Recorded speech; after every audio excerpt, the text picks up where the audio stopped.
Il-kap eżekuttiv tal-UHM Voice of the Workers, Joseph Vella, ma jemminx illi il-Prim Ministru Robert Abela se jkun qiegħed jippubblika ir-rapport tal-arbitraġġ dwar l-iskandlu ta' Vital Su Stewart.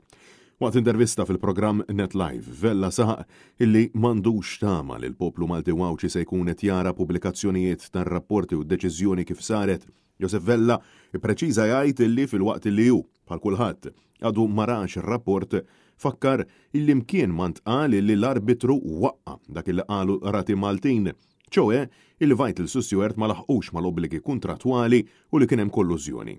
Imkien ma sebna li qal, isma' il-rati Maltin meta ġabu null and void il-kontratti kollha inkluż tal-labor supply, da kienet deċiżjoni żbaljata. Ma għax hekk għal dik id-deċiżjoni hija tajba. Joseph Vella sostna li hawn Malta il-gvern dejjem kien qed jiddefendi mhux biss lilu nnifsu iżda lil ta' Stewart kemm fil-kawża li fetaħ Adrian Delija kif ukoll fil-kawża li kienu fetħu l-UHM favur il-ħaddiema.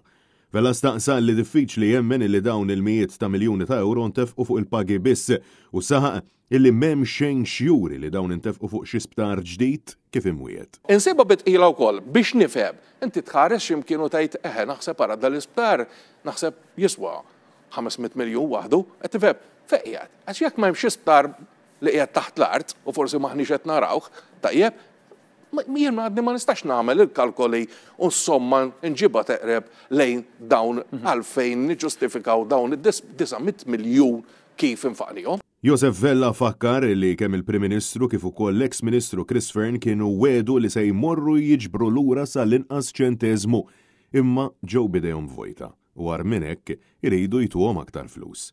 Għalaqstant huwa insista li l-poplu dovut ikun jaf biex intefqu l-mijiet ta' miljuni minn fondi pubbliċi. Dovut ikun jaf 880 miljun tajjeb tistgħu tgħidulna kif kienu qed jintefqu.